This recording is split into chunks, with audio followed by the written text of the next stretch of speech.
Shakespeare in the Park has been a tradition in New York City since 1954. Shakespeare's work is performed across the globe, and it's easy to see why. He had a way of making compelling characters and stories that transcend time. His stories take on themes like prejudice, fate, ambition, corruption, and love, just to name a few. To begin, we will start with Shakespeare's most famous love story, Romeo and Juliet. They are from two opposing families fighting over political supremacy. When the play begins, we see men from House Capulet and men from House Montague fighting. Causing death and destruction, they call attention from the prince. He threatens that any more violence will be punishable by death. Paris, cousin to the prince, has asked for Juliet's hand in marriage. Lord Capulet tells him to wait 2 years, but invites him to the Capulets' ball that evening. Also at the ball that evening is Romeo, who is lovesick over a girl named Rosalind. That is, until he sees Juliet.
profane with my unworthiest hand this holy shrine.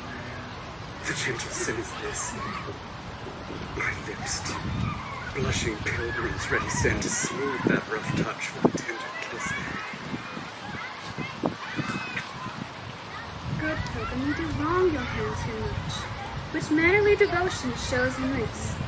For saints have hands that pilgrims' hands do touch, and palm to palm as holy palmers kiss. Have not saints' lips, and holy palmers too? Aye, pilgrim, lips that they must use in prayer. Then, dear saint, what let lips do what hands do? They pray. Grant thou lest faith dare to despair. Saints do not move, till grant the prayers say. And move not, while my prayers effect I take. Thus from my lips and by thine my sin is purged. And have my lips the sin that they have taken. Sin from my lips, and trespass to give me my city. Yes, I think. Madam, your mother craves a word with you.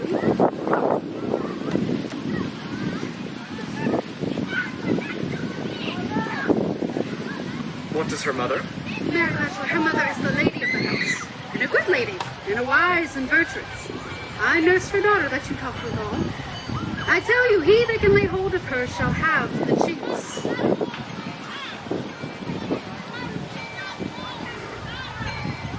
Is she a Capulet? Dear Count, my life is my foe's debt.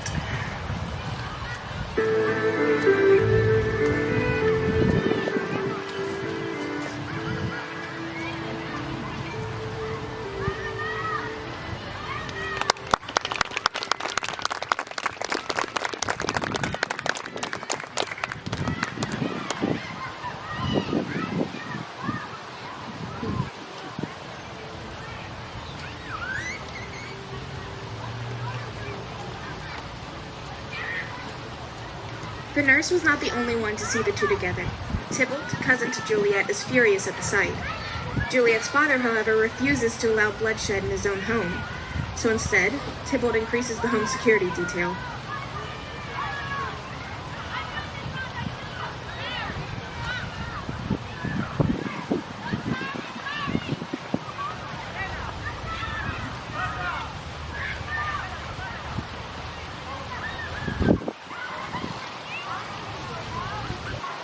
Scotland, a land of myth, magic, and the setting of our next story.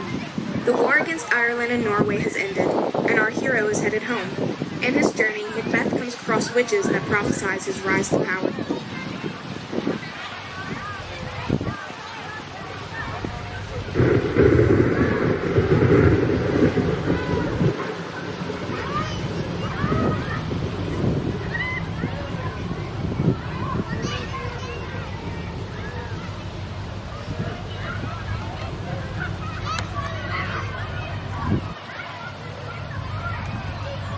When shall we two meet again?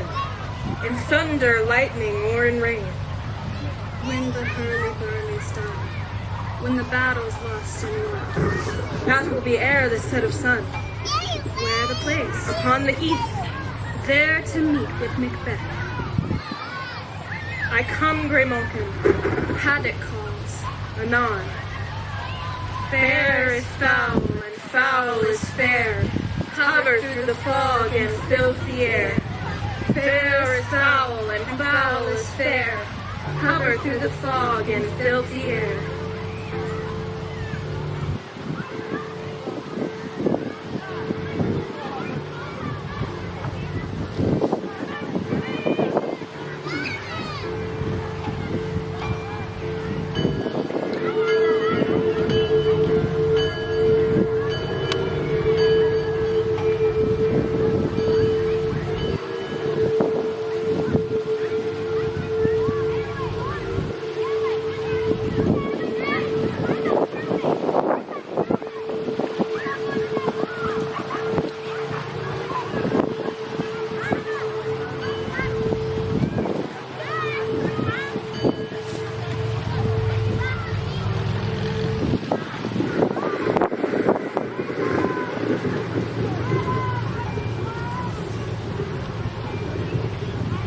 Where hast thou been, sister?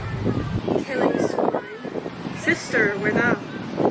A sailor's wife had chestnuts in her lap, and munched and munched and munched. Give me, quoth I. Around thee which the rum-fed runyon cries. Her husband's to Aleppo gone, master of the tiger. But in a sea I'll thither sail, and like a rat without a tail, I'll do, and I'll do. I'll give thee a wind, The art kind, and I another. I myself have all the other, and the very ports they blow, all the quarters that they know. I the shipman's car, I'll drain him dry as hay. Sleep shall neither night nor day. Hang upon his penthouse lid, he shall live, a man forbid. Weary 7 nights, 9 times 9, shall he dwindle and pine, though his bark cannot be shall be tempest-tossed. Look what I have. Show me. Here I have a pilot's thumb. Racket as homeward he did come.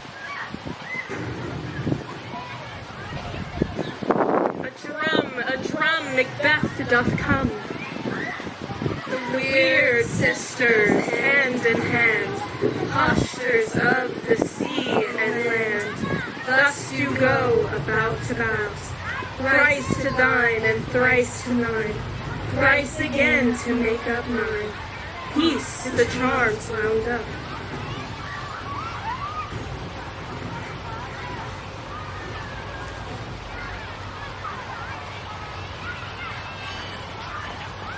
So foul and fair a day I have not seen.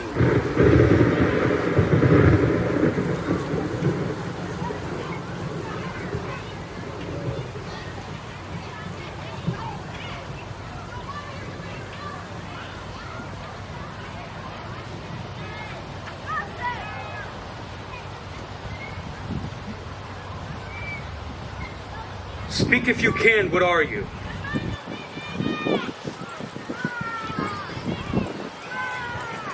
All hail Macbeth! Hail to thee, Thane of Glamis! All hail Macbeth. Hail to thee, Thane of Cawdor. All hail Macbeth, that shalt be king hereafter.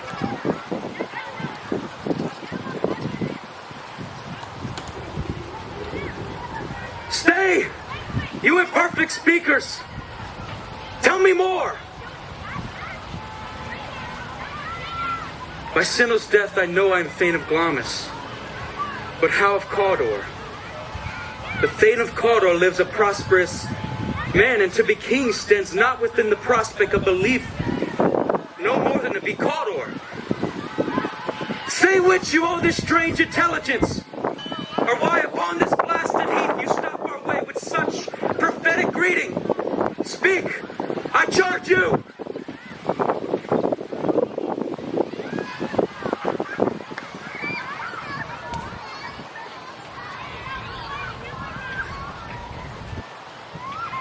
Brings great news. Raven himself is horse that croaks the fatal entrance of Duncan under my battlements. Come, you spirits that tend on mortal thoughts, unsex me here! And fill me from the crown to the toe, top full of direst cruelty. Make thick my blood. Stop up the access and passage to remorse, and no compunctuous visitings of nature shake my fell purpose. Nor keep peace between the effect and it. Come to my woman's breast and take my milk for gall, you murdering ministers. Wherever your sightless substance you wait on nature's mischief. Come, thick night, and paw thee the dunnest smoke of hell that my keen knife see not the wound it makes, nor heaven peep through the blanket of the dark to cry, hold! Hold!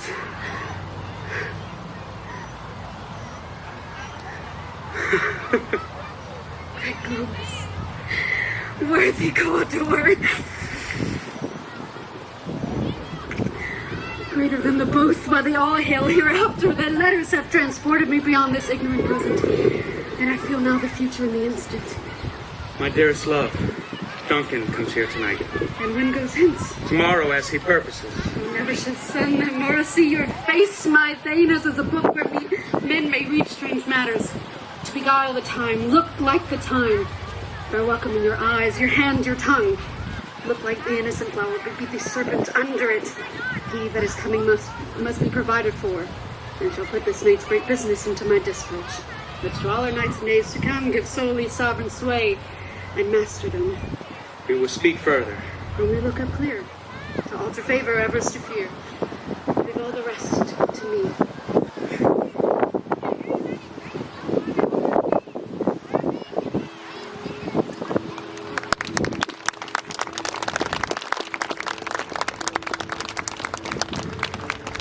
Believing that he is to be the king, Lady Macbeth refuses to let Macbeth be idle and allow the prophecy to just happen. He must make it happen. They must kill the king for Macbeth to rise to power.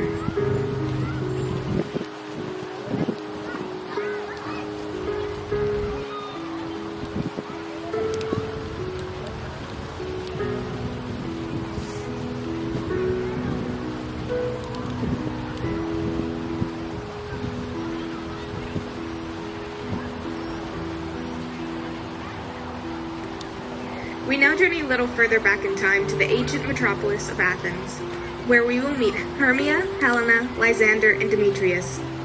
Hermia and Demetrius are betrothed. They have very different feelings on the matter. Demetrius is fully in love with Hermia, but Hermia is fully in love with another. Hermia and Lysander have been hiding their affair for some time, but with the looming wedding approaching, they have decided to flee and marry in the woods. They run into Helena, who is all too displeased with Hermia, for she is desperately in love with Demetrius, who refuses her because of his love for Hermia.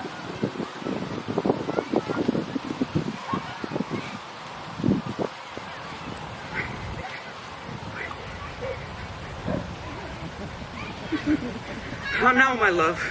Why is your cheek so pale? How chance the roses there to fade so fast? Like for want of rain, which I could well beteem them from the tempest of my eyes. Ay me, for aught that I could ever read, could ever hear by tale or history. The course of true love never did run smooth, but if we're different in blood, Cross too high to be enthralled, too low. or else misgraft in respect of years, Sight too old to be engaged, too young. or else it stood upon a choice of friends. Held, choose love by another's eyes. There was sympathy and choice.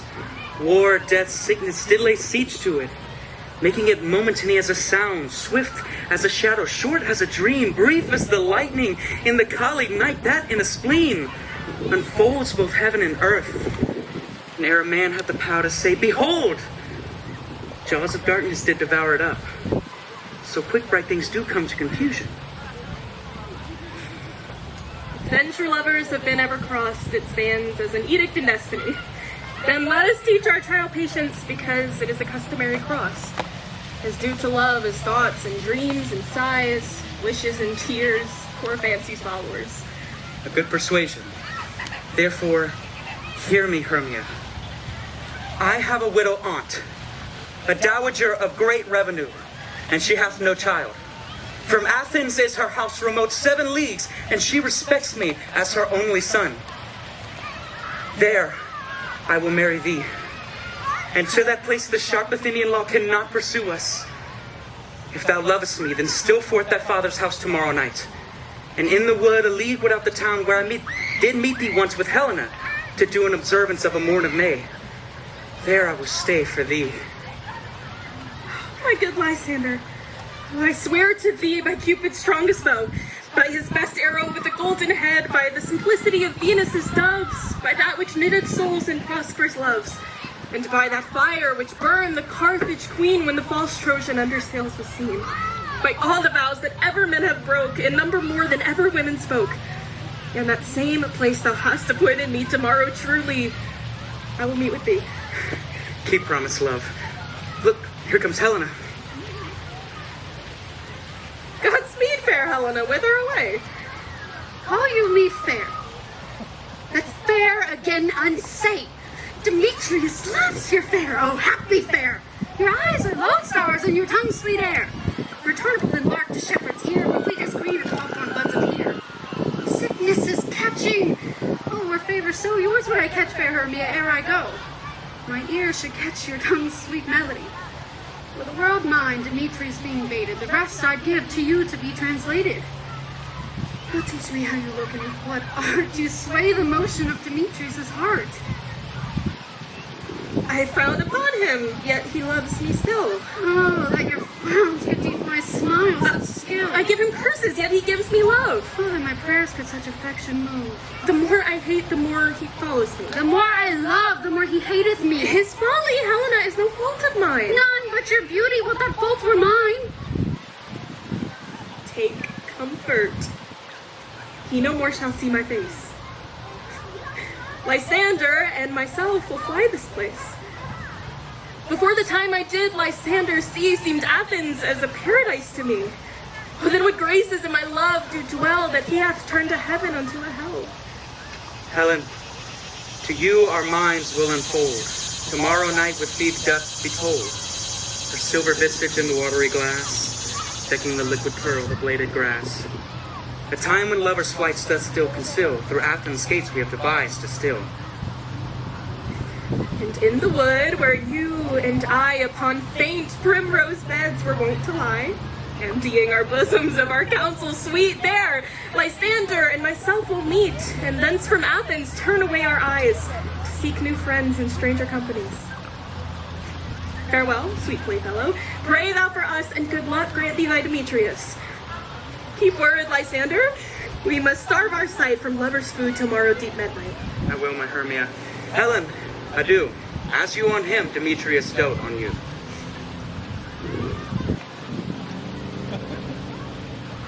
Oh, how happy some more othersome can be. Through Athens I am thought as fair as she. What of that? Demetrius thinks not so. He will not know what all but he do know. And as he errs, dirting on Hermia's eyes, and so I, admiring of his qualities, thinks base and vile, holding no quantity. Love can transpose to form and dignity. Love looks not with the eyes, but with the mind, and therefore is winged Cupid painted blind. Nor hath love's mind of any judgment taste, wings with no eyes, figure unheedy haste. And therefore is love said to be a child, because in choice he is so oft beguiled. As waggish boys in game themselves forswear, so the boy love is perjured everywhere. For ere Demetrius looked on Hermia's eyne, he hailed down oaths that he was only mine. And with this hail some heat from Hermia felt, so he dissolved, and showers of oaths did melt. I will go tell him of fair Hermia's flight, then to the wood will he tomorrow night pursue her. And for this intelligence, if I have thanks, it is a dear expense. But here in mean I to enrich my pain, to have his sight thither and back again.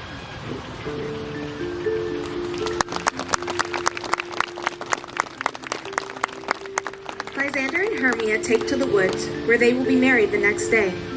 Helena heads back into the city, where she will tell Demetrius of their plans, hoping that he will go with her into the woods. This next lesson is considered one of Shakespeare's greatest works. It delves into something we may all relate to. While we are not all Danish royalty, we do all experience grief, betrayal, and love, or lack thereof. We first meet Hamlet as he journeys back from school to attend his father's funeral and his mother's wedding. Who we meet is a man with a racing mind, which I'm sure many of us can relate to.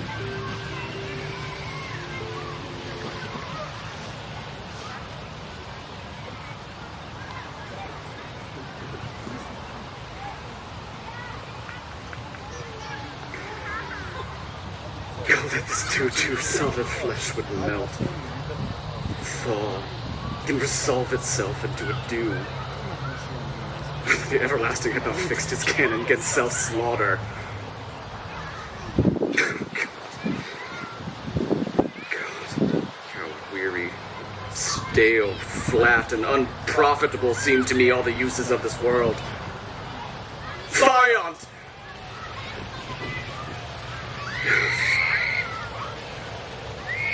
'Tis an unweeded garden that grows to seed.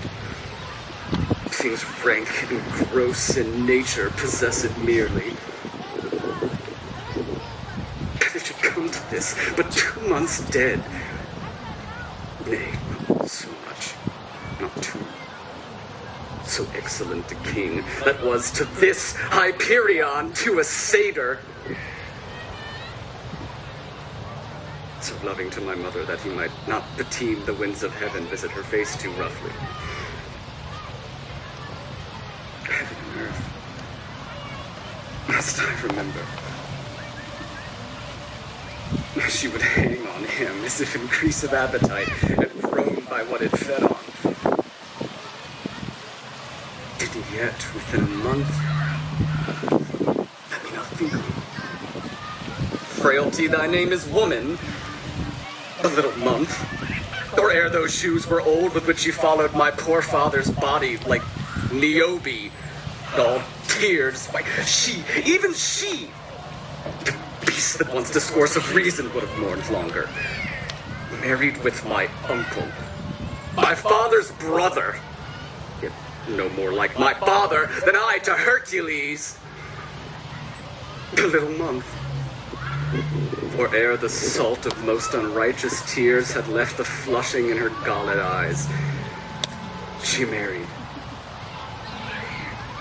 most wicked speed, to post with such dexterity to incestuous sheets. It is stops where it cannot come to good, to break my heart, for I must hold my tongue.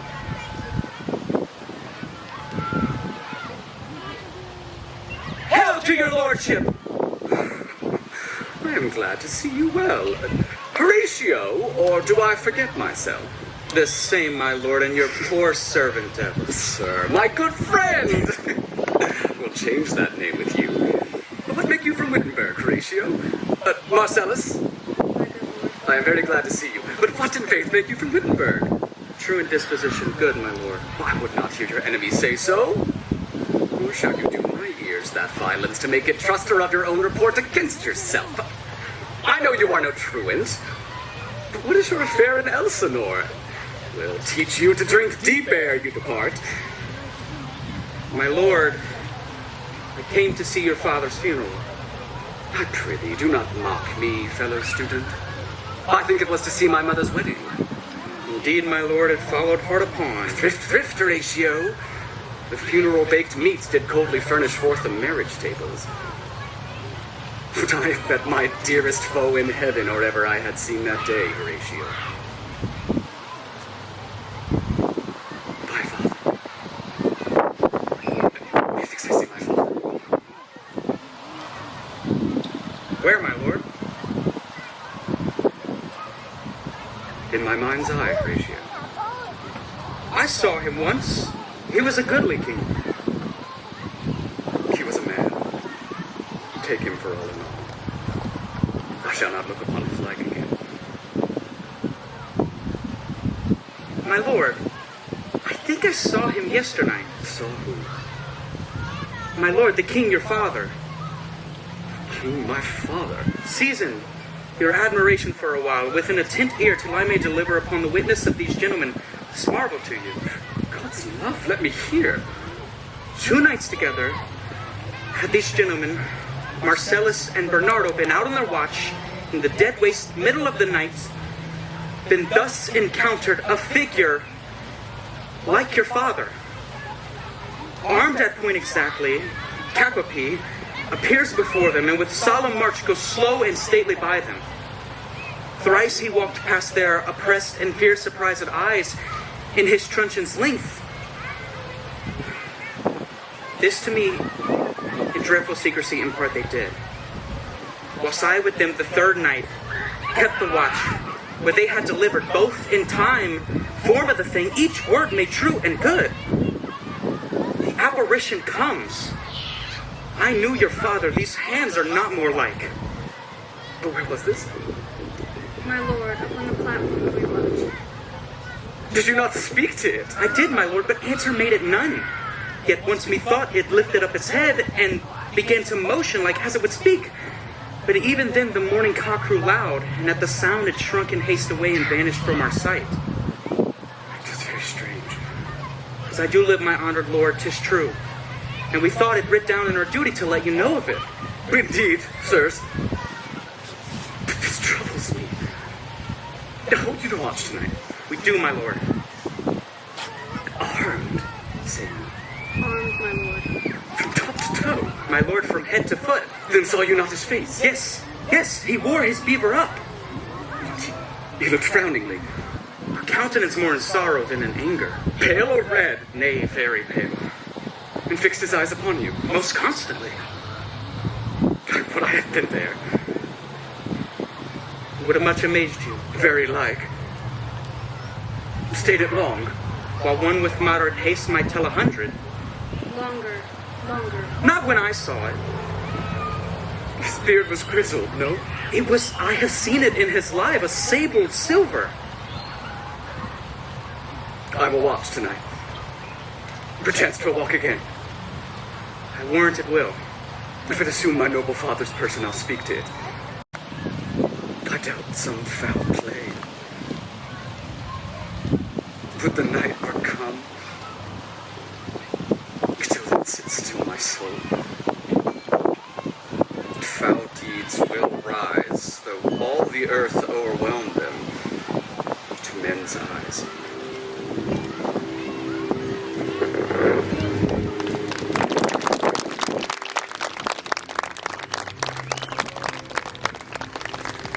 is shocked by the news that his father's ghost appeared prepared for battle. He fears it may mean his father's death was no accident.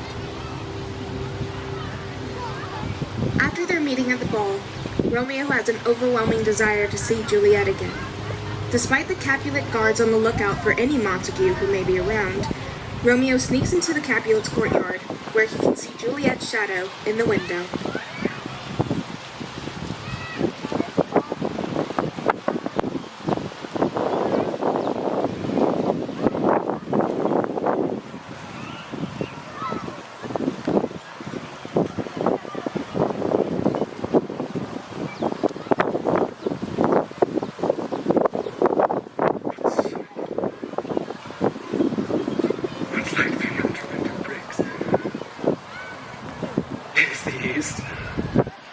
Juliet is the sun.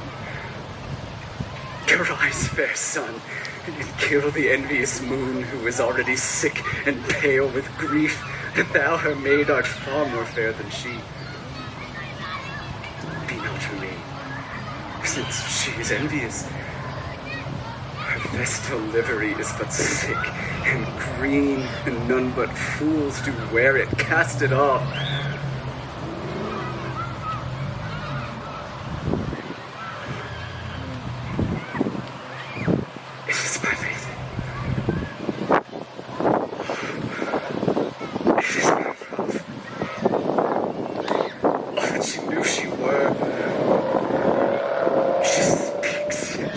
Nothing but of that. Her mind discourses. I will answer it. I am too old. It's not to me she speaks. To all the fairest stars in all the heaven, having some business, do entreat her eyes to twinkle in their spheres till they return. What if her eyes were there, they in her head? The brightness of her cheek would shame those stars as daylight doth a lamp. Her eye in heaven would through the airy region stream so bright that birds would sing and think it were not night. See how she leans her cheek upon her hand. Oh, that I were a glove upon that hand, that I might touch that cheek. She speaks. Oh, speak again, bright angel, for thou art as glorious to this night being over my head, as is a winged messenger of heaven, unto the white upturned wondering eyes of mortals that fall back to gaze on him when he bestrides the lazy puffing clouds and sails upon the bosom of the air. Oh, Romeo, Romeo, wherefore art thy Romeo? Deny thy father and refuse thy name. Or, if thou wilt not, be but sworn, my love, and I'll no longer be a Capulet. Shall I hear more? Shall I speak of this? 'Tis but thy name that is thy enemy. Thou art thyself, though not a Montague. What's Montague? It is nor hand, nor foot, nor arm, nor face. Oh, be some other name belonging to a man. What's in a name? That which we call a rose by any other word would smell as sweet. So Romeo would, were he not Romeo called, retain that dear perfection which he owes without that title. Romeo doth thy name, and for thy name, which is no part of thee, take all myself. I take thee at thy word. Call me but love, and I'll be new baptized.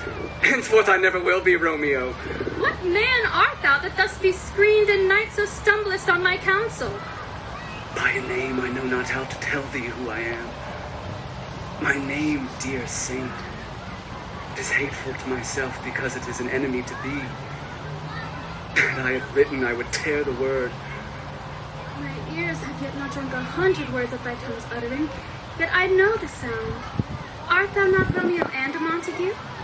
Neither, fair maid, if either thee dislike. How camest thou hither, tell me, and wherefore?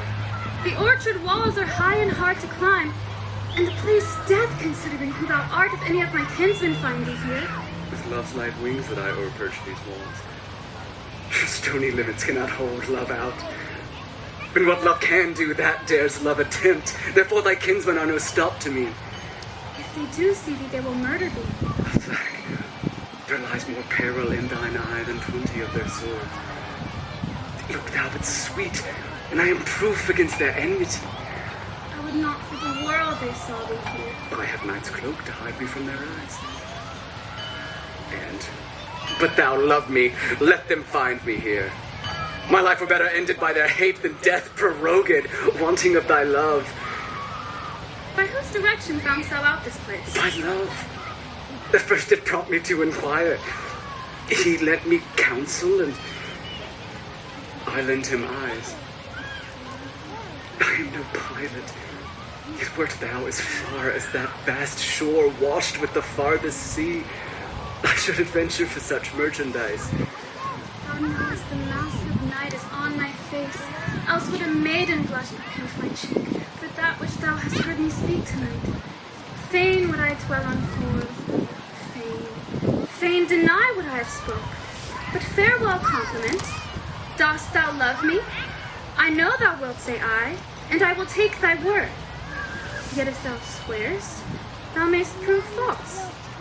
At lovers' perjuries, they say, Jove laughs.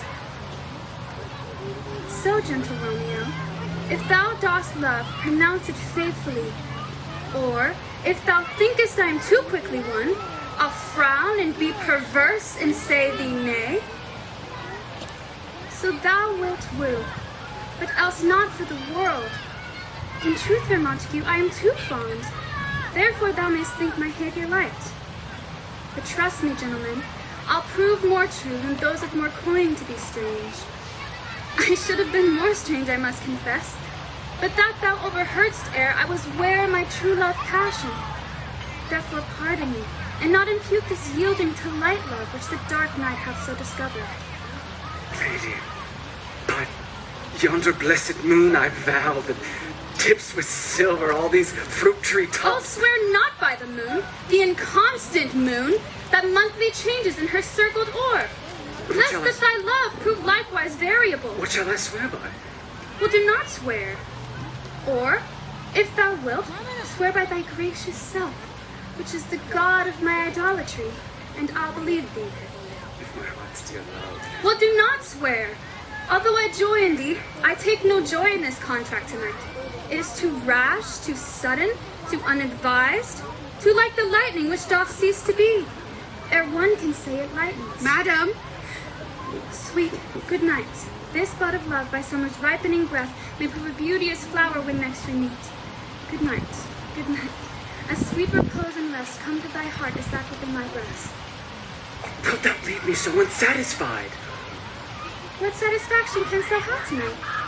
The exchange of thy love's faithful vow for mine. I gave thee mine before thou didst request it, and yet I would it were to give again. Wouldst thou withdraw it? For what purpose, love? But to be frank and give it thee again. Juliet, And yet I wish but for the thing I have. My bounty is as boundless as the sea, my love as deep. The more I give to thee, the more I have, for both are infinite. Dear love, I hear some noise. anon, good nurse. Sweet Montague, be true. Stay but a little, I will come again.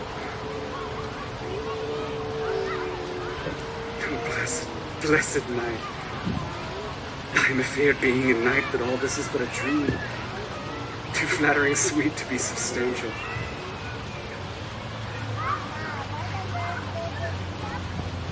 Three words, dear Romeo, and good night indeed. If that thy bent love be honorable, thy purpose marriage, send me word tomorrow. By one I'll procure to come to thee, where and what time thou wilt perform the rite, and all my fortunes at thy foot I'll lay, and follow thee, my lord, throughout the world. Madam, I come anon! But if thou meanest not well, I do beseech thee. madam, By and by I come, to cease thy strife and leave me to my grief. Tomorrow will I send. So thrive my soul. 1,000 times good night. 1,000 times the worse to want thy light. Love goes toward love as schoolboys from their books. But love from love toward school with heavy looks. Hist, Romeo, hist. for a falconer's voice to lure this tassel gentle back again. Bondage is hoarse and may not speak aloud, else would I tear the cave where echo lies, and make her airy tongue more hoarse than mine with repetition of my Romeo. It is my soul that calls upon my name. How silver sweet sound lovers' tongues by night, like softest music to attending ears.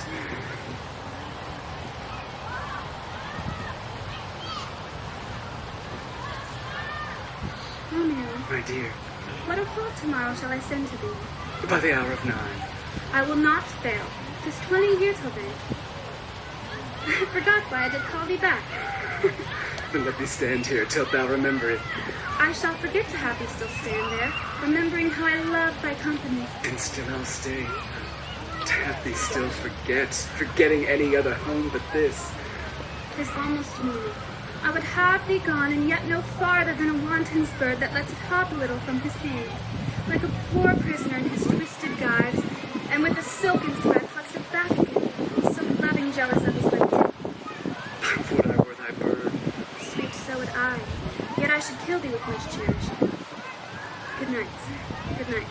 Parting is such sweet sorrow that I shall say good night till it be morrow. Sleep dwell upon thine eyes. Peace in thy breast.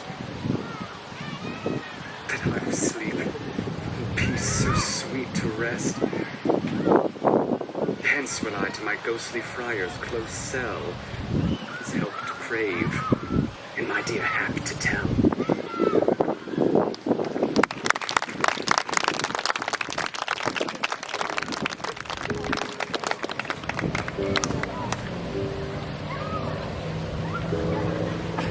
Romeo and Juliet have agreed to deny their families and marry despite the conflict that may ensue. While Lady Macbeth is set to murder King Duncan, Macbeth questions the thought. See, the king has been treating him well, and he fears to think what this may do to his soul.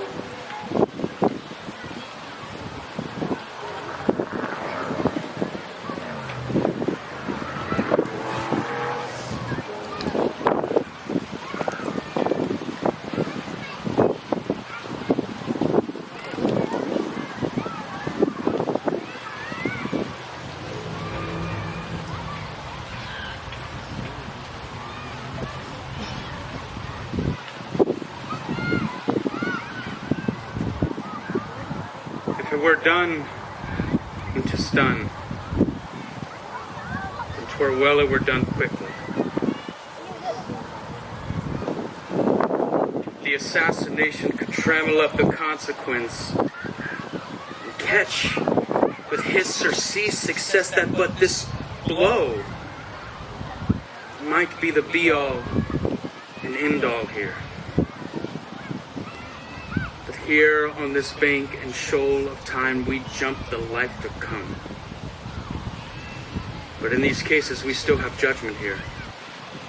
That we but teach bloody instructions, which being taught return to plague the inventor.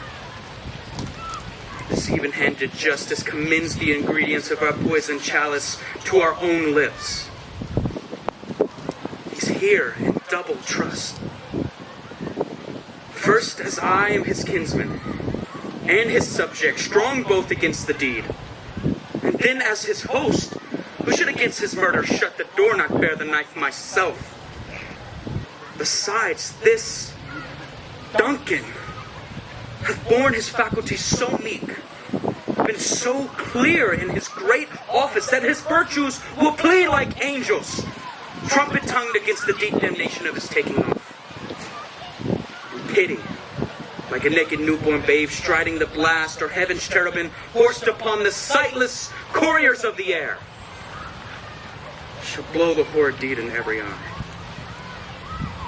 Thus tears will drown the wind. I have no spur to prick the sides of my intent, only faulting ambition which overleaps itself and falls on the other.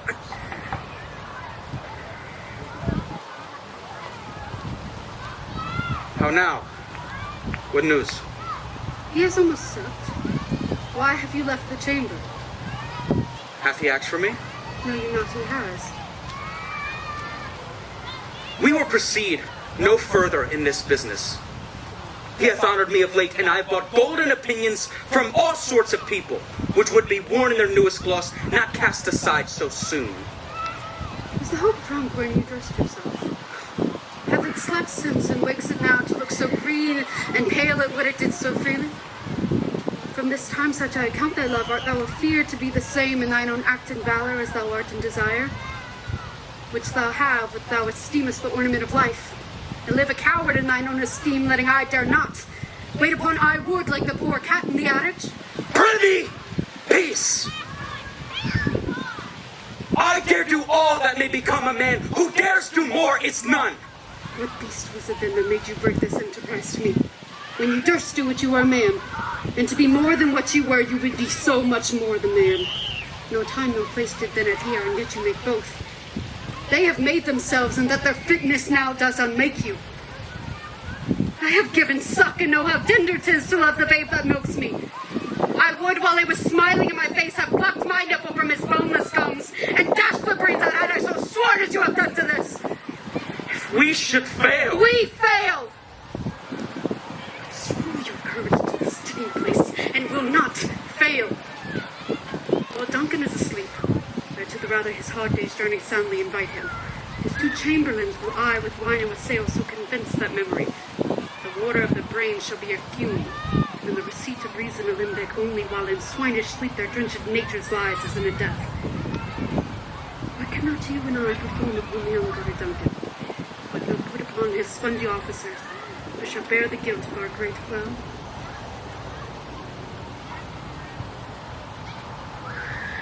Bring forth men children only. For thy undaunted metal should be composed of nothing but males. Will it not be received when we have marked with blood the sleepy 2 of his own chamber, and used their very daggers that they have done it? What does receive it of him, as we make our griefs and clamor war upon his bed? I'm settled and bend up, each corporal agent to this terrible feat. Away and mock the time with fair show. False face must hide what the false heart doth know.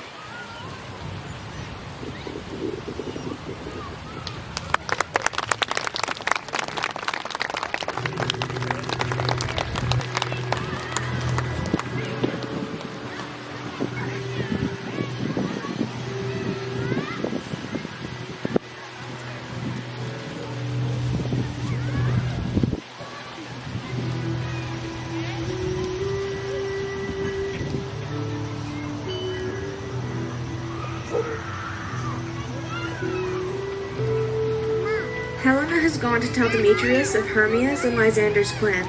Wanting to stop them, Demetrius goes with Helena into the woods. Helena's plan to get Demetrius alone has worked, but can she get him to love her back?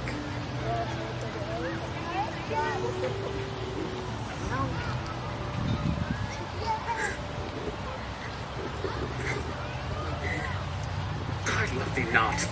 Therefore pursue me not. Where is Lysander and fair Hermia? The one I'll slay, the other slayeth me. Thou toldst me they were stolen unto this wood. And here I am, and wood within this wood, because I cannot meet my Hermia. Hence, get thee gone, and follow me no more. Draw me, you hard-hearted adamant. But yet you draw not iron, for my heart is true as steel. Leave me your power to draw, and I shall have no power to follow you. Do I entice you? Do I speak you fair? Or rather, do I not in plainest truth tell you I do not, nor I cannot love you?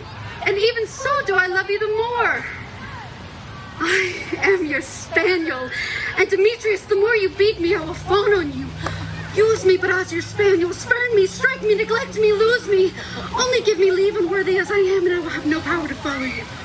What worse a place can I beg in your love than to be used as you use your dog? Tempt not too much the hatred of my spirit, for I am sick when I do look on thee. And I am sick when I look not on you. You do impeach your modesty too much to leave the city and commit yourself into the hands of one that loves you not. To trust the opportunity of night and the ill counsel of a desert place with the rich worth of your virginity? Your virtue is my privilege, for it is not night when I do see your face. Therefore I think I am not the night. Nor does this world but worlds of company, and then how can it be said I'm alone when all the world is here to look on me? I'll run from thee, and hide me in the breaks, and leave thee to the mercy of wild beasts. The world is not locked at the hardest. You run when you will. The story shall be changed. Apollo flies and Daphne holds the chase. The dove pursues the griffin. The mild hind makes speed to catch the tiger. Boldless speed when cowardice pursues and valor flies. I'll not stay like questions. Let me go. For if thou follow me, do not believe but I shall do thee mischief in the wood. Die! In the temple, in the town, in the field, you do me mischief. Die, Demetrius! Your wrongs do set a scandal on my sex. We cannot fight for love as men may do. We should be wooed and we're not made to woo. I'll follow thee and make a heaven of hell to die upon the hand that I love so well.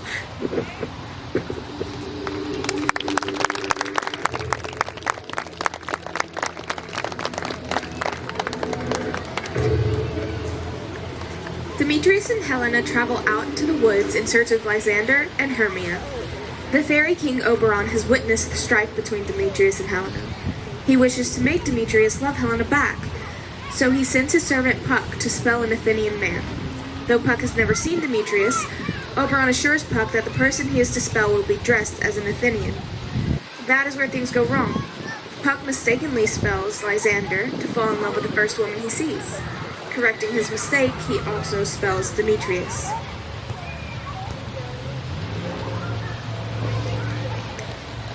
Hamlet joins Horatio and Marcellus the next night to hold witness should the ghost show his face. Hamlet's suspicions were correct. The ghost of his father materialized before him. The ghost delivered a message that shook Hamlet to his core.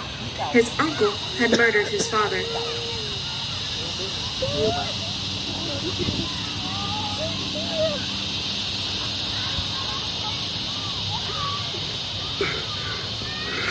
Oh, you host of heaven. Oh, earth. What else? Shall I couple hell? Ion. Hold my heart. Can you, my sinews, grow not instant old, but bear me stiffly up? Remember thee? I, thou poor ghost. Whilst memory holds a seat in this distracted globe.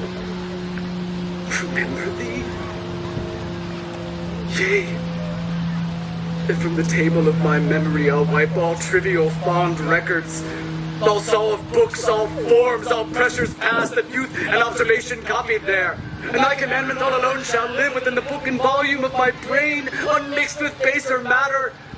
Yes, my heaven, most pernicious woman, villain, villain, smiling, damn it, villain. My tables. Meet it is I set it down that one may smile and be a villain. At least I am sure it may be so in Denmark. So, uncle, there you are. Now to my word.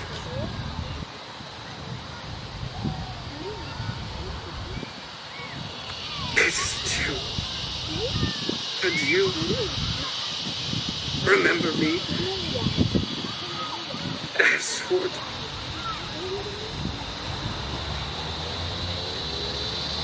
My lord. Lord Hamlet.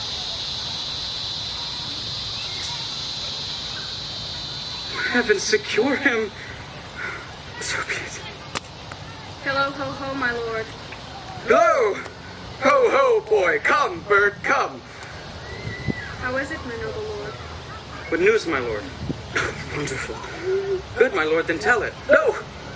You will reveal it. Not I, my lord, by heaven. Nor I, my lord. How say you then? What heart of man once thinketh? But you'll be secret. I. By heaven, my lord. There's never a villain dwelling in all Denmark, but he's an arrant knave. But there need no ghost, my lord. Come from the grave to tell us this. What, right? You are in the right. So without more circumstance at all, I'll hold it fit that we shake hands and part. You, as your business and desires shall point you, for every man hath business and desires, such as it is. As for my own poor part, I will go pray. These are but wild and whirling words, my lord. I am sorry they offend you. Heartily. Yes, faith, heartily.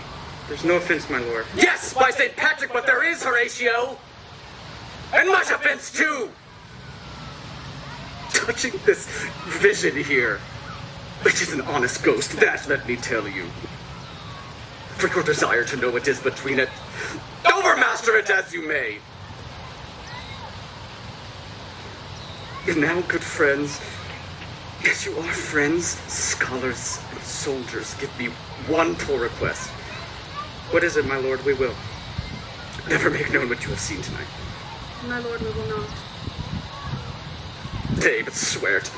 In faith, my lord, by heaven. Nor I, my lord, in faith. Upon my sword. My lord, we have sworn already. Indeed. Upon my sword, indeed. Swear! Why sayest thou so? Art thou there, true Benny? You hear this fellow in the cellar which consent to swear. Propose the oath, my lord. Never to speak of this that you have seen. Swear by my sword. Swear! Can't you be quick? We will shift our ground. Come hither, gentlemen. And lay your hands again upon my sword. Swear by my sword, never to speak of this that you have seen. Swear by his sword! Well said, old mole. Canst work the earth so fast? Once more removed, good friends. Day and night, but this is wondrous strange. And ever as a stranger give it welcome. There are more things in heaven and earth, Horatio, than are dreamt of in your philosophy. But come, here, as before, never, so help your mercy. However odd some'er I bear myself, as I perchance hereafter shall think meet to put an antic disposition on. But you at such times seeing me never shall, with arms encumbered thus, or by this head shake, but by pronouncing of some doubtful phrase such as, well, well, we know, or we couldn't if we would, or if we list to speak, or there be, and if there might, or some ambiguous giving out to note that you know aught of me. This do swear, so grace and mercy at your most need help you. Swear! Rest. Rest, perturbed spirit. So, good friends, with all my love and friending, I do commend me to you. And what so poor a man as Hamlet is must do to express his love and friending to you, God willing, shall not lack. Let's go together, and still your fingers on your lips, I pray. The time is out of joint. Though cursed spite that I was ever born to set it right. Nay, come, let's go together.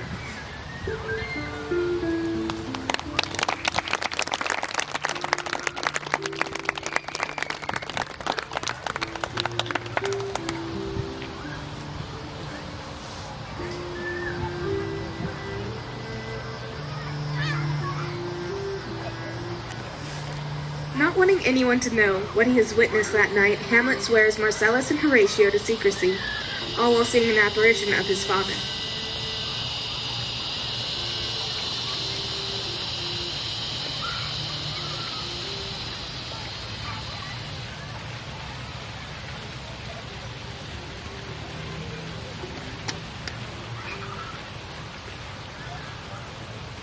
After the night out on the balcony, Romeo and Juliet decide to marry the next day. To keep their secret, Juliet claims that she is going to see Friar Lawrence to confess her sins. There, she meets Romeo and Friar Lawrence. So smile the heavens upon this holy act, that after hours with sorrow chide us not. Man, amen. But good with sorrow can. It cannot countervail the exchange of joy that one short minute gives me in her sight. Do thou but close our hands with holy words. The love-devouring death do what he dare. It is enough I may but call her mine.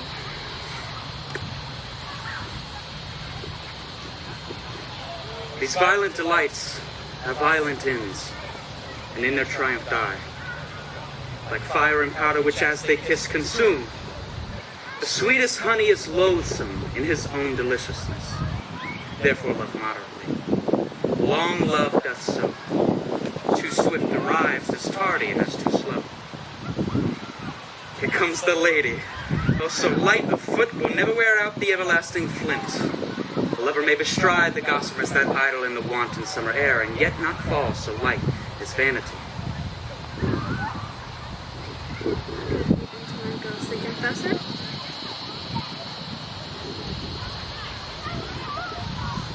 Romeo shall think thee daughter for us both. As much to him, else is his thanks too much. Juliet.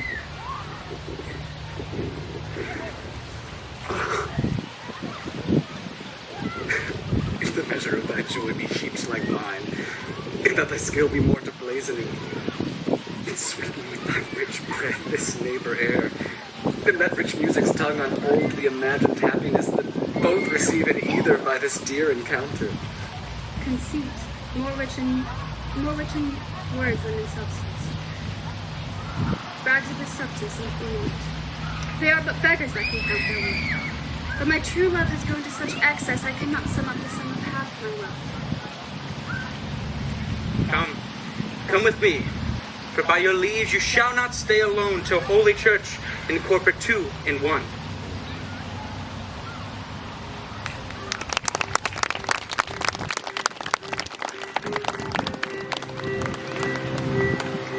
Hoping that the marriage between Romeo and Juliet will stifle the quarrel between the two families, Friar Lawrence performs the rite. Now being married to Juliet, Romeo tries to stop an argument between Tybalt and Mercutio, for he has no desire to see his new family hurt. However, Tybalt has killed one of Romeo's dearest friends, Mercutio. This drives Romeo to murder Tybalt.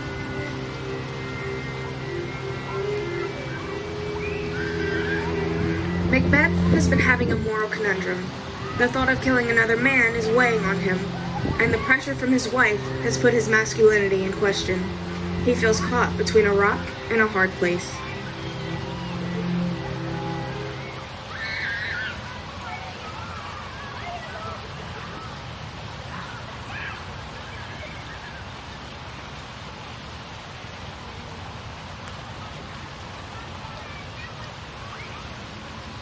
Is this a dagger which I see before me,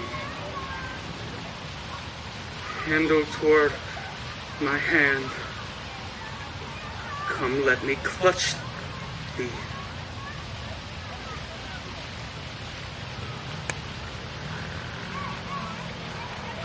I have thee not yet, I see thee still. Art thou not fatal vision, sensible to feeling as to sight, or art thou but a dagger of the mind, false creation proceeding from the heat oppressed brain?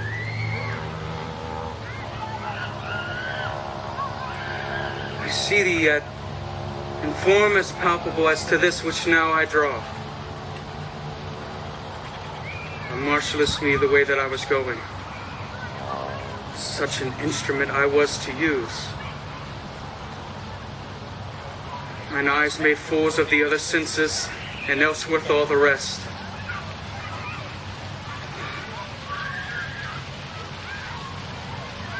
I see thee still, and on thy blade and dungeon gouts of blood which were not so before.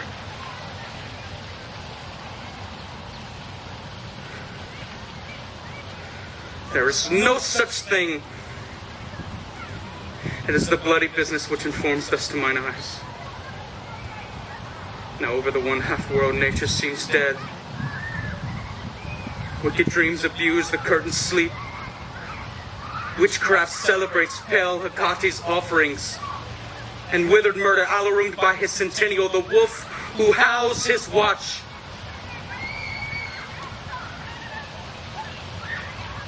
And thus, with a stealthy peace, with Tarquin's ravishing strides, move like a ghost. Thou sure and firm set earth, hear not my steps, or which way they walk, for fear thy very stones prate of my whereabouts, and take the present whore from the time which now suits with it. While I threat he lives, words to the heat of deeds too cold breath gives. I go, and it is done.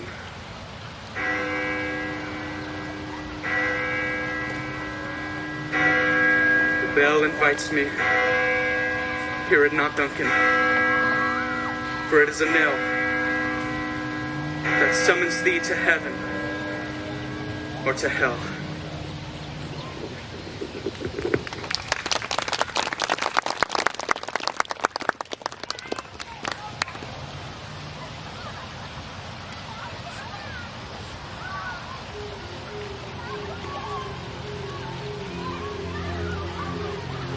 Macbeth is secure in his decision.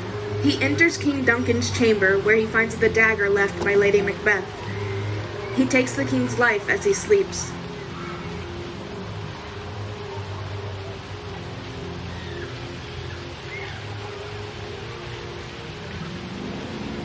While asleep in the woods, Lysander and Demetrius are spelled to fall in love with the first woman they see. Helena just so happens to be that woman.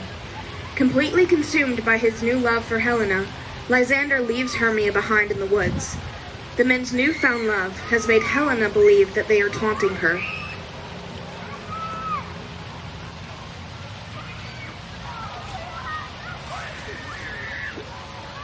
Why should you think that I should woo and scorn? Scorn and derision never come in tears. What can I vow? I weep and vow so born, and in their nativity all truth appears. Why should these things in me seem scorn to you, bearing the patch of faith to prove them true? You do advance your cunning more and more, when truth kills truth.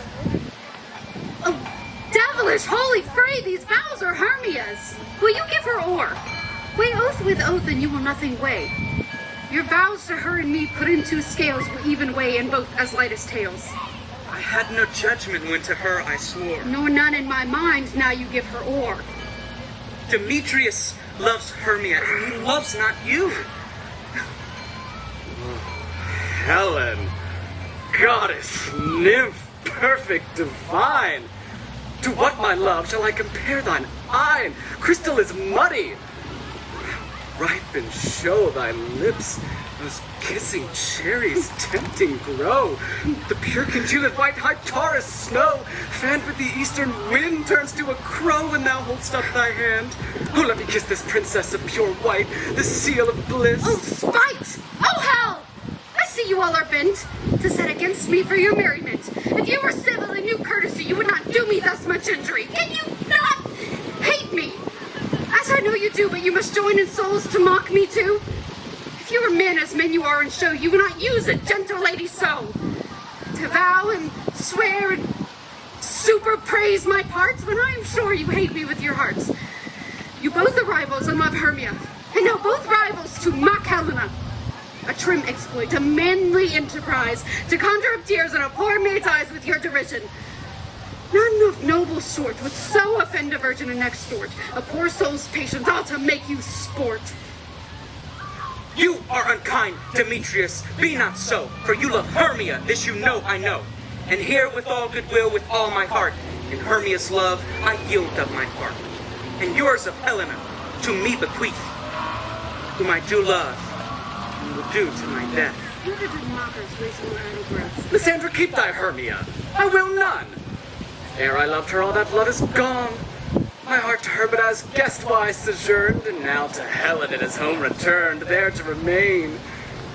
Helen, it is not so. Disparage not the faith thou dost not know, lest to thy peril thou abye it dear. Ah, look where thy love comes. Yonder is thy dear. Dark night that from the eye is function takes, the ear more quick of apprehension makes. wherein it doth impair the seeing sense, it pays the hearing double recompense.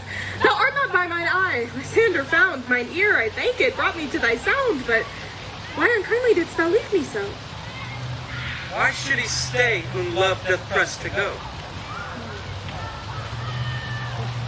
But love could press Lysander from my side. Lysander's love, that would not let him by. Fair Helena, who more engilds the night than all yon fiery O's and I's of light. Why seekest thou?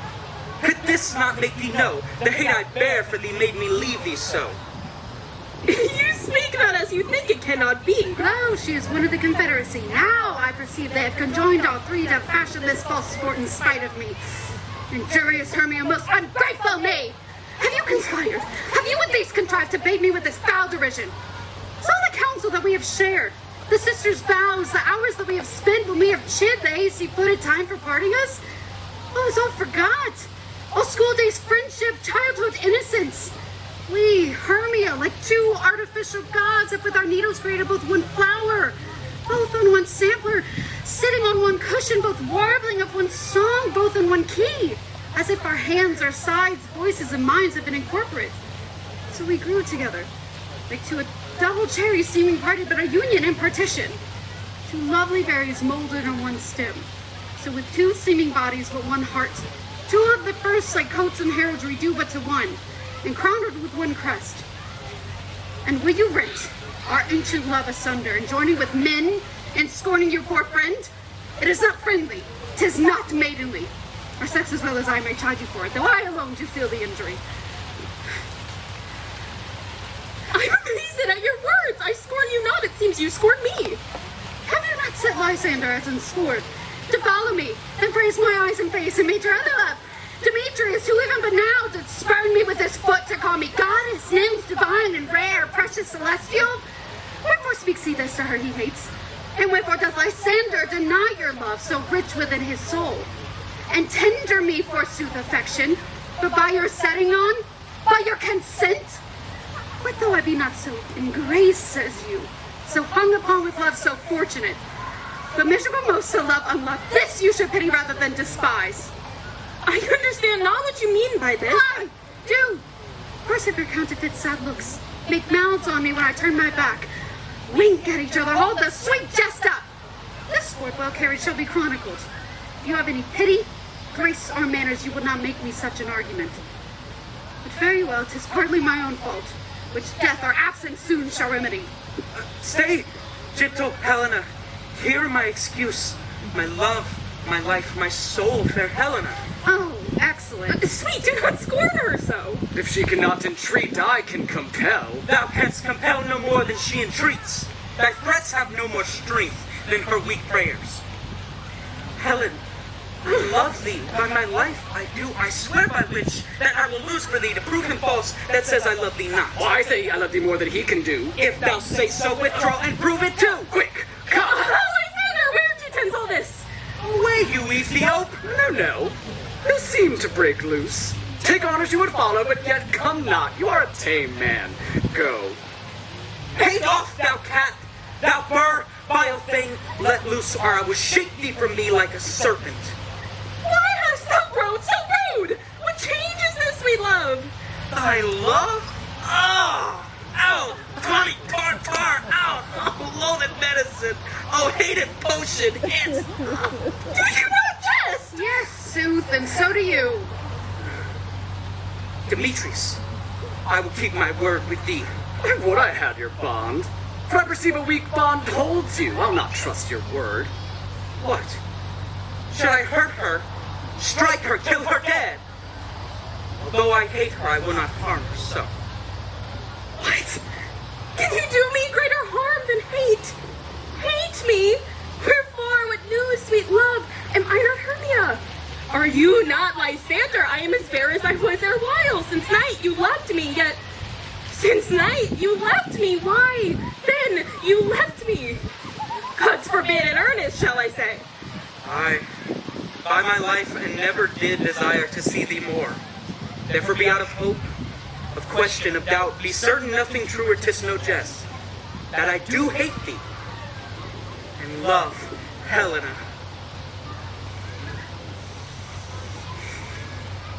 You juggler! You came upon him, you thief of love! What? Have you come in the night and stolen my love's heart from him? Have you no modesty? No maiden shame, no touch of bashfulness. Why will you tear impatient answers from my gentle tongue? Fie, you counterfeit, you puppet, you! Puppet! Oh, I saw that way goes the game. Now I perceive that she hath made compare between our statures. She hath urged her height, and with her personage, her tall personage, her height forsooth, she hath prevailed with him. And what? Have you grown so high in his esteem because I'm so dwarfish and so low? How low am I, you painted maypole? Speak! How low am I? I am not yet so low, but that my nails can reach into my eye! Pray though you mock me, gentlemen, let her not hurt me. I was never cursed. I have no gift at all in trueness. It is right made from my cowardice. Let her not strike me. You perhaps may think because she is something lower than myself that I can match her. Lower? Mark again! God, Hermia! Do not be so bitter with me. I evermore did love you, Hermia. Did ever hold your counsel, never wronged you. Save that in love unto Demetrius, I told him of your stealth into the wood. He followed you, for love I followed him. But he hath chid me hints, and threatened me to strike me, spurn me, nay, to kill me too. And now, so you will let me quiet go. To Athens I bear my folly back. I will follow you no further. Let me go, you see how simple and how fond I am. Why can't you gone? Who is it that hinders you? Foolish heart that I leave here behind. With Lysander? With Demetrius! Be not afraid, Helen, she shall not harm thee. No, sir, she shall not, though you take her part. Oh, when she is angry, she is keen and shrewd. She was a vixen when we went to school, and though she be but little, she is fierce. Little again! Nothing but low and little. Why will you suffer her to flaunt me thus? Let me come to her! Get you gone, you dwarf! You minimus of hindering, not grass maid! You dead! You acorn! You are too officious in her behalf that scorns your services. Speak not of Helena. Take not her part.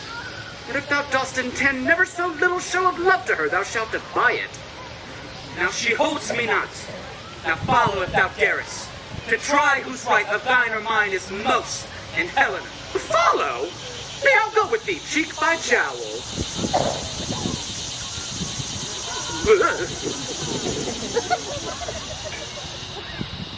You mistress!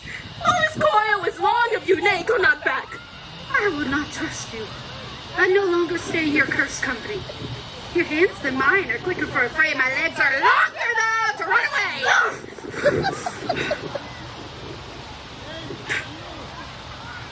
I don't know what to say.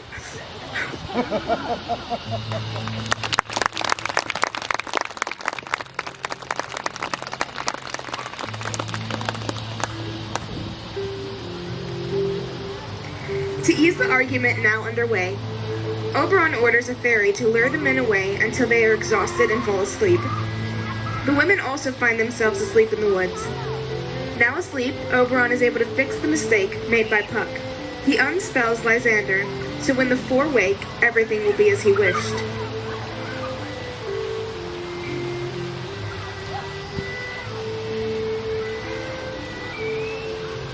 To get revenge for his father's murder, Hamlet has decided to kill his uncle Claudius. As Hamlet was standing over him ready to take his life, Claudius began to pray. This stopped Hamlet in his tracks. He believed that if Claudius died in prayer, he would go to heaven and not suffer for his sins. Hamlet begins to doubt that the apparition he saw that night was actually his father's ghost.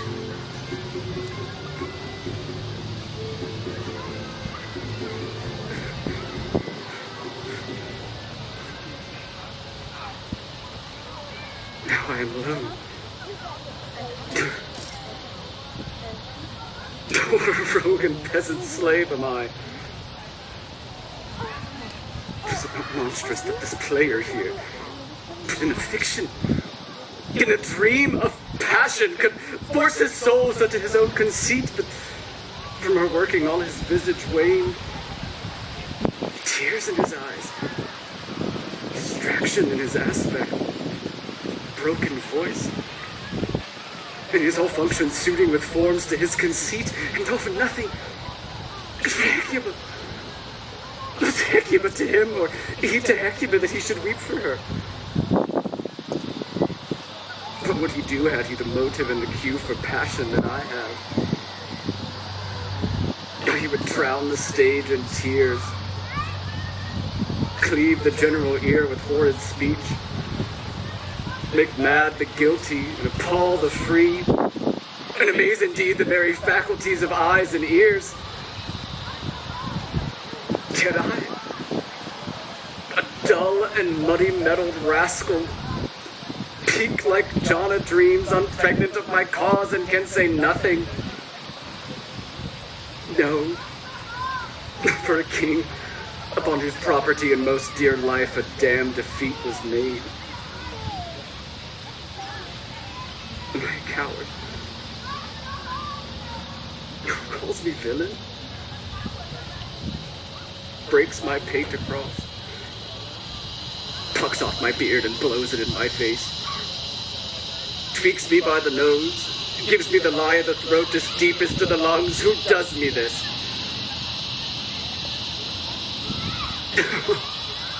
Please, I should take it. It cannot be but I am pigeon-livered and lack gall to make oppression bitter. Or ere this I would have fatted all the region kites with this slave's awful, bloody, bawdy villain. Remorseless, treacherous, lecherous, kindless villain.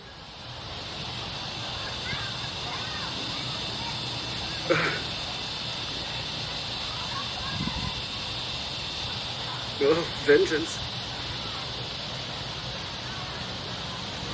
What an ass am I.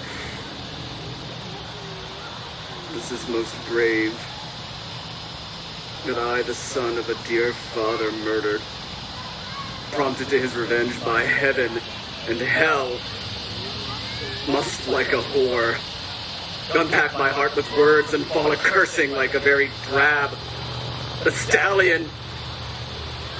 Violent!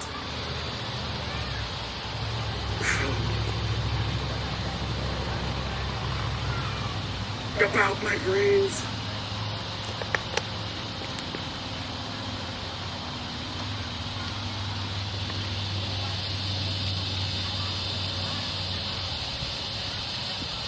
I heard a guilty creature sitting at a play, have by the very cunning of the scene been so struck to the soul that presently they have proclaimed their malfactions. For murder, Lord, have no tongue will speak with most miraculous organ. I'll have these players play something like the murder of my father before mine uncle. I'll observe his look. I'll tempt him to the quick. If he doth blench, I know my course. The spirit I have seen may be a devil, hath power to assume a pleasing shape. Yea, and perhaps out of my weakness and my melancholy, for he is very potent, which such spirits abuses me, to damn me. I'll have grounds more relative than this. The play's the thing wherein I'll catch the conscience of the king.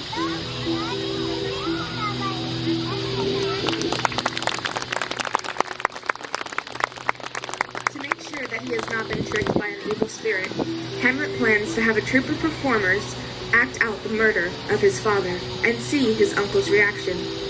Should he react poorly, Hamlet will know that Claudius is guilty. After an interaction with Tybalt ending in his death, Romeo is banished from Verona. To flee her family and join Romeo, Friar Lawrence and Juliet come up with a plan. Juliet is to take an elixir that will put her in a state of rest that will present as her being dead. Once her family has laid her to rest in the crypt, she would be free to live out the rest of her life with Romeo. The friar sends to Romeo to tell him of this plan, but it's too late. Romeo hears of Juliet's untimely death and returns to Verona.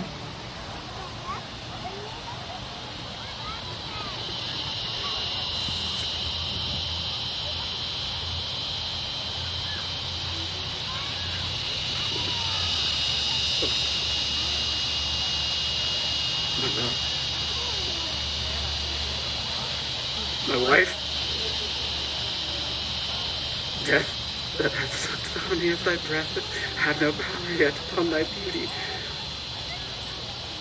Thou art not conquered. Beauty's ensign yet is crimson in thy lips and in thy cheeks, and death's pale flag is not advanced there.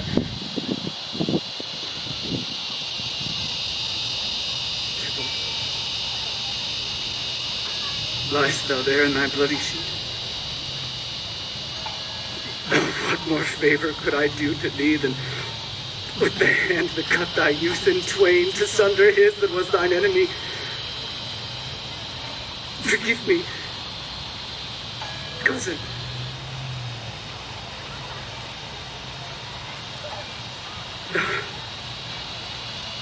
Dear Juliet, why art thou yet so fair? Shall I believe that unsubstantial death is amorous, and that the lean abhorred monster keeps thee here in dark to be his paramour? For fear of that, I still will stay with thee, and never from this palace of dim night depart again.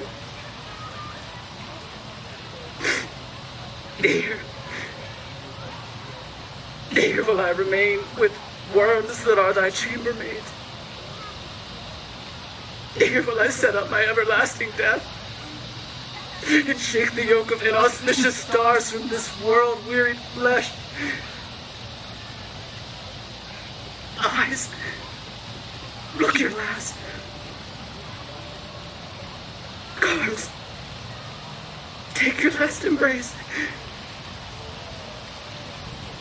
In lips, thou yield the doors of breath. Seal with a righteous kiss a dateless bargain to engrossing death.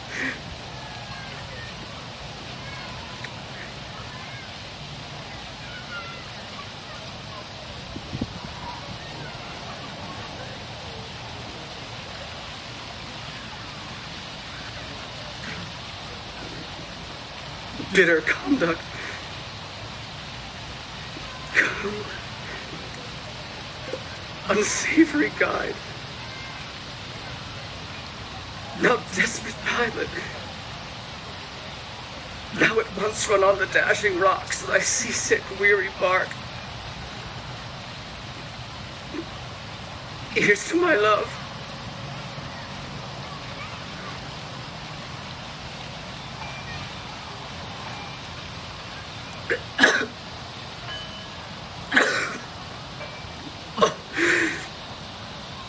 True apothecary, thy drugs are quick.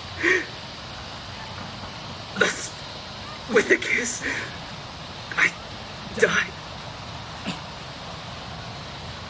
Romeo!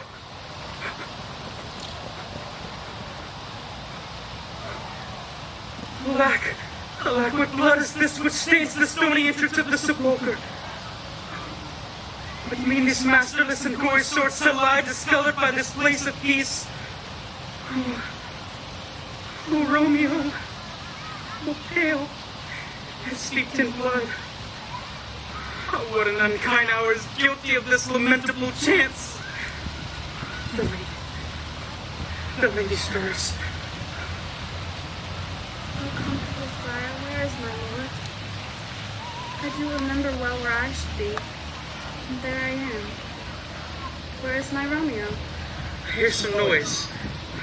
Lady, come from that nest of death contagion in unnatural sleep. A greater power than we can contradict hath thwarted our intents. Come, my husband in thy bosom lies there dead. So I'll dispose of. Stay not to question, for the watch is coming. Go, good Juliet, I dare no longer stay. Go! Give me hence, for I will not away.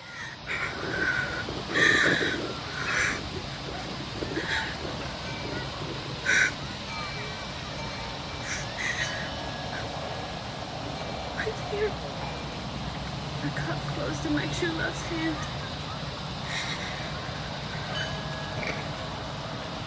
Poison I see hath been his timeless end. Oh, churl drunk all and left no friendly drop to help me after.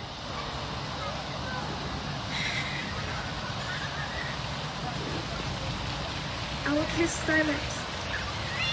Haply some poison yet doth hang on them to make me die with the restorative.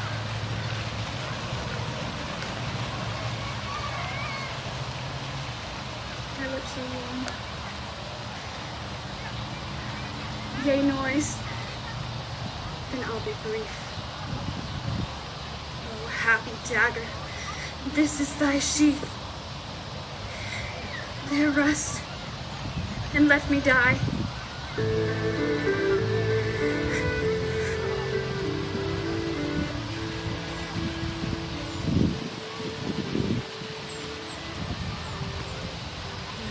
Learning of the death of their children, the Capulets and Montagues agreed to set their differences aside. So while maybe not in the way he wished, Friar Lawrence was right that their marriage would bring peace to the family's quarrels. Lady Macbeth fulfills her part of their plan to kill Duncan by getting his guards drunk and setting up the scene. All Macbeth must do is kill Duncan. Lady Macbeth awaits anxiously to see that Macbeth has completed his task.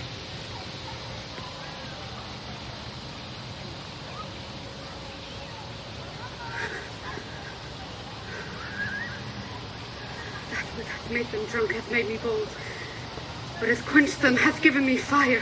Hark! Peace. There is the owl that shrieked. Fatal bellman which gives the sternest good night. Is murdered. Surfeited grooms do mock their charge with snores.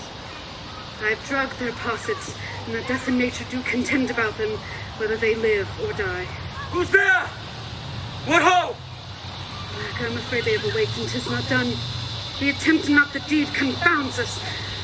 I laid their daggers ready, he could not miss them. I had not resembled my father as I slept. I had done it. My husband? I've done the deed, did thou not hear noise? I heard the owl scream and the crickets cry. Did not you speak? When? Now. As I descended. I, Or who lies in the second chamber? Donald Bain. Oh, this is a sorry sight. A foolish thought to say a sorry sight. As one did laugh in his sleep, and one cried murder, that they did wake each other. I stood and heard them, but they did say their prayers again and address themselves to sleep. There were two lodged together. One cried, God bless us, and I'm in the other, as they have seen me with these hangman's hands, listening their fears. I could not say amen, as they did say, God bless us. Consider it not so deeply. Wherefore cannot I pronounce amen? I had most need of blessing, and amen stuck in my throat. These deeds must not be thought after these ways, so it will make us mad. Methought I heard a voice cry, sleep no more. Macbeth had murdered sleep, the innocent sleep, sleep that knits up the raveled sleeve of care, the death of each day's life, sore labor's bath, the balm of hurt minds, great nature's second course, chief nourisher in life's feast. What do you mean?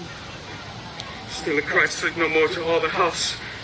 Glamis had murdered sleep, and therefore Cawdor shall sleep no more.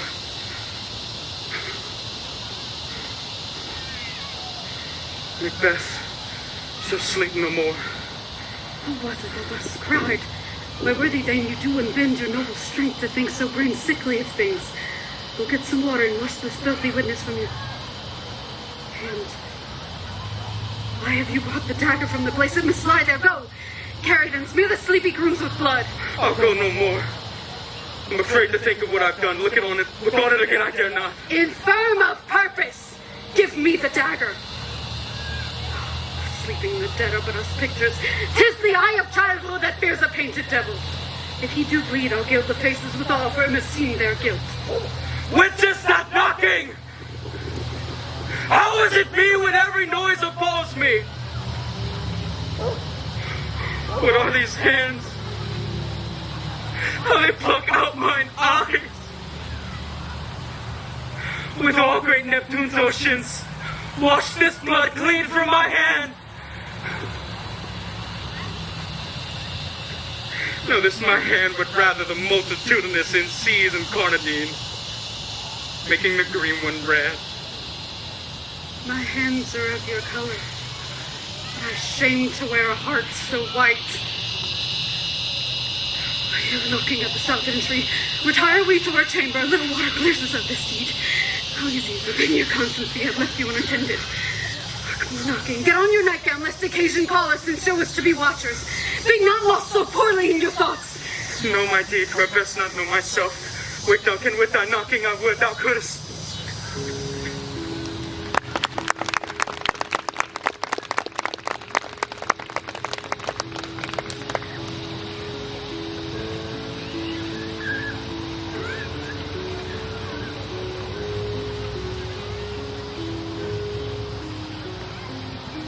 The guilt has taken over Macbeth.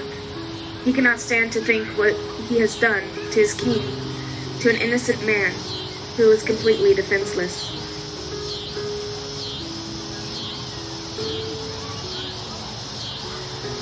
The four Athenians had again fallen asleep in the forest. The mischievous fairy Puck reverses the spell that was cast on Lysander. When they wake, Lysander is again in love with Hermia, and Demetrius remains in love with Helena.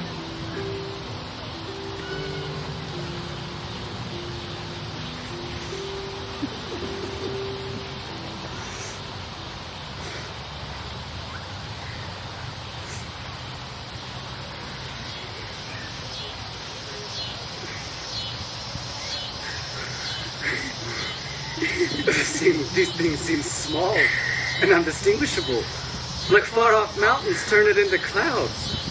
Methinks I see things with parted eye when everything seems double. So many things, and I have found Demetrius like a jewel, mine own and not mine own.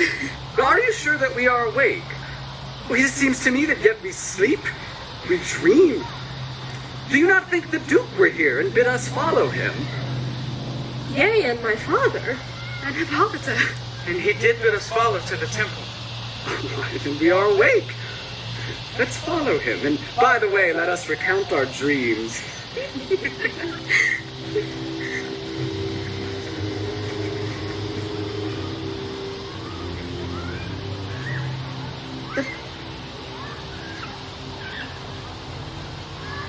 The four travel to the temple in the town and get married. All is well.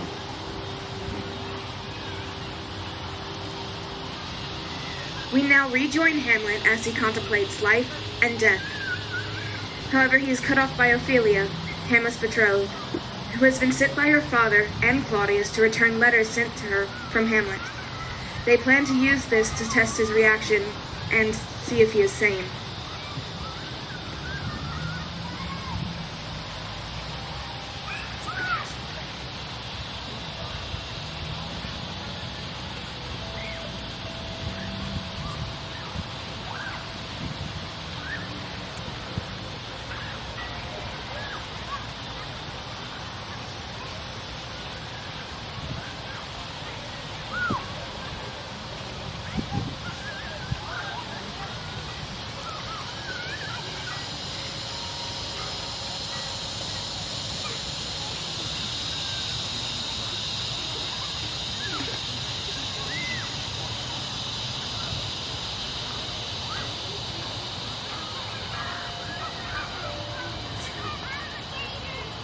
Be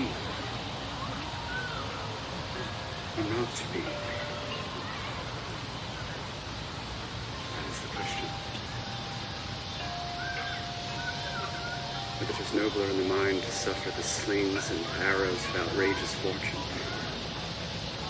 or to take arms against a sea of troubles, and by opposing, end them.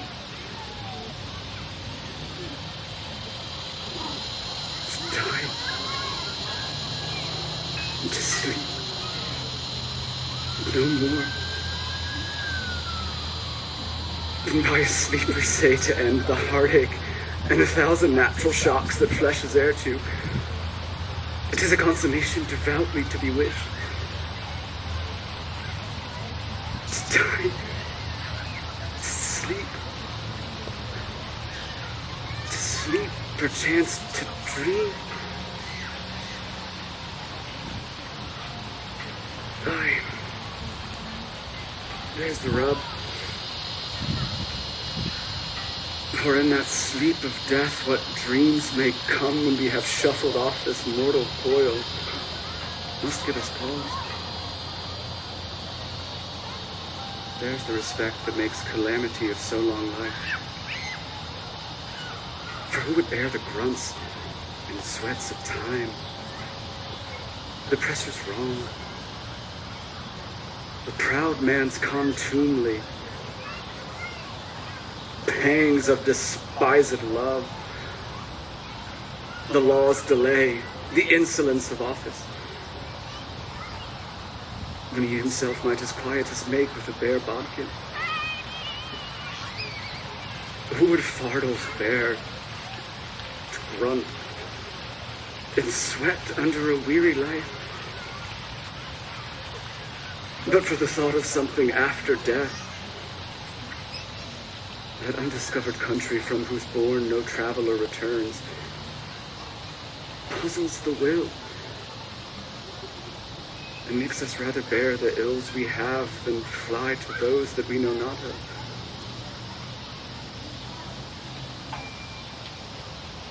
Thus, conscience does make cowards of us all. And the native hue of resolution is sicklied o'er with the pale cast of thought. And enterprises of great pitch and moment with this regard, their currents turn awry and lose the name of action.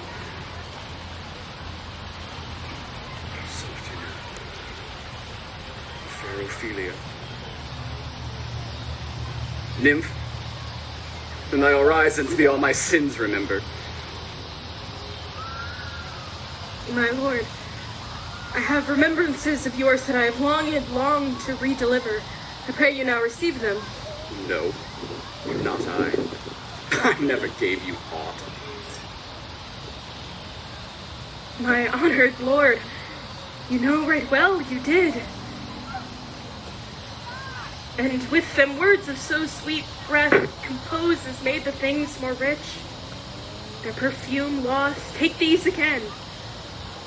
For to the noble mind rich gifts wax poor when givers prove unkind. There, my lord.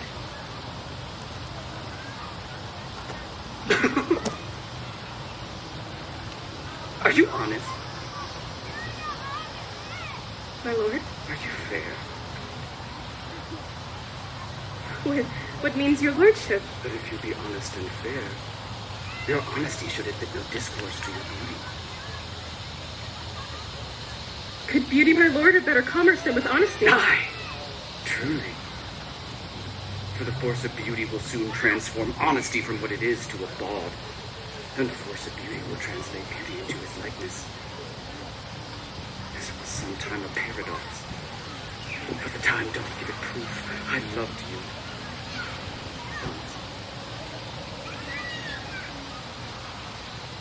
Indeed, my lord, you made me believe so. You should not have believed me.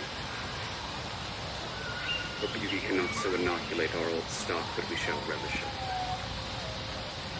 I love you not. I was the more deceived. Get thee to a nunnery. Why wouldst thou be a breeder of sinners? I am myself indifferent, honest, and yet I could accuse me of such things, that it were better my mother had not borne me. I am very proud, revengeful, ambitious, with more offenses at my beck than I have thoughts to put them in. Imagination to give them shape or time to act them in. We are errant knaves all. Believe none of us. Go thy ways to a nunnery. Farewell.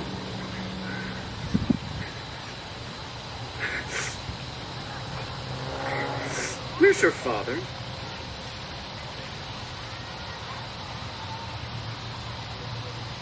At home, my lord. And may the doors be shut upon him, that he may play the fool nowhere but in's own house. Farewell. Sweet heavens. If thou dost need marry, I give thee this plague for thy dowry. Be thou as chaste as snow, as pure as ice, thou shalt not escape calumny. To a nunnery, farewell. Or, if thou wilt needs marry a fool. For wise men know too well enough what monsters you make of them. To a nunnery, go, And quickly too. Farewell. Heavenly powers restore him! I have heard of your paintings too well enough. God hath given you one face, and you make yourselves another. You jig, and you amble, and you lisp. You nickname God's creatures, and make your wantonness your ignorance. Go to! Enumorant! It hath made me mad. To those that are married already, all but one shall live. The rest shall keep as they are. To a nunnery, farewell.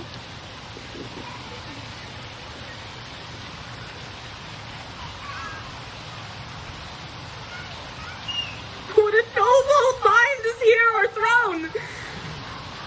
Courtiers, soldiers, scholars, aye, tongue sword, expectancy rose of the fair state, the glass of fashion, and the mold of forms observed of all observers quite down, and I,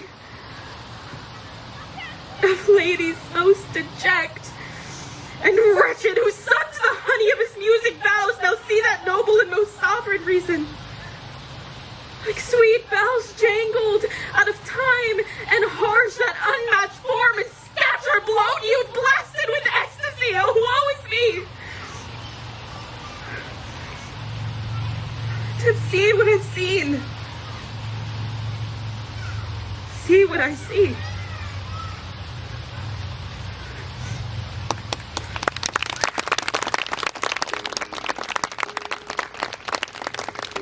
After this argument, Claudius decides that Hamlet's actions were not because he was lovesick, and announces a plan to send him to the embassy. Polonius, father of Ophelia, convinces him to take no action until Hamlet's mother may speak with him. In the meantime, Hamlet's plan to act out the king's death has worked. Claudius is guilty. In a case of mistaken identity, Hamlet kills Polonius. Learning of her father's death, Ophelia goes mad and eventually takes her own life. To get revenge, Laertes, Ophelia's brother, challenges Hamlet to a duel. At this duel, Claudius poisons Hamlet's goblet and the tip of Laertes' sword, ensuring Hamlet's death.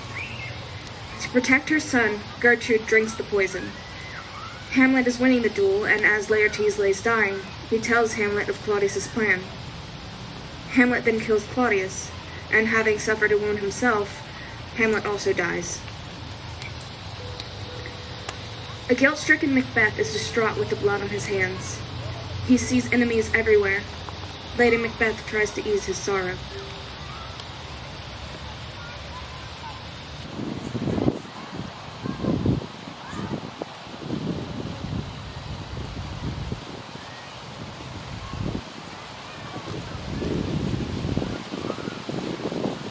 Oh, no, my lord. Aren't you alone? So expensive your companion speaking. Those hostages indeed should have died. With them they think on things without all remedy, should be without regard. It's done, it's done. We have scorched the snake, not killed it. She'll close and be herself, whilst our poor malice remains in danger of her former tooth.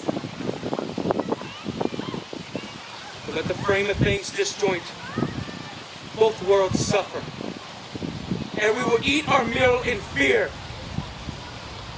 and sleep with these afflictions of these terrible dreams that shake us nightly.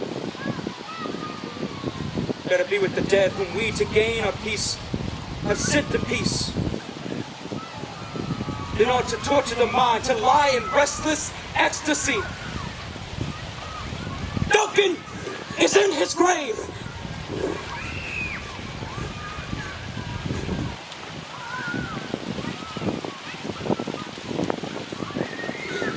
After life's fitful fever, he sleeps well. Treason has done his worst, nor still, nor poison, malice, domestic, foreign levy, nothing can touch him further. Stickle for your rugged looks, be bright and jovial among your guests. So shall I love, so pray be you, that your remembrance supply to bankroll. Present him both with eye, tongue, and safe the while that we must lave our honors in these flattering streams, and make our faces visors to our hearts disguising what they are. Leave this. Full of scorpions is my mind, dear wife. Thou knowest that Banquo and his fiance lives. That in them nature's copies not a turn. As comfort yet they are assailable. Be thou jocketed. Ere the bat hath flown his cloistered flight, ere to black Acates summons the shard-born beetle with his drowsy hums hath rung night's yawning peal. Shall be a deed of dreadful note.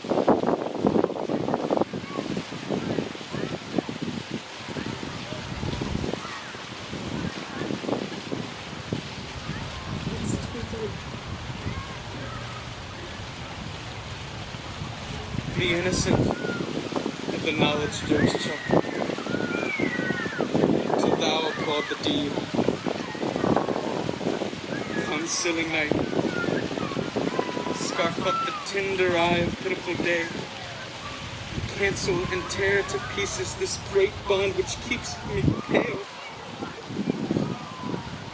Light thickens, the crow makes wing to the rocky wood. The things of day begin to droop and drowse. The night's black agents to their praise do rise. The marshals have my words, but hold thee still.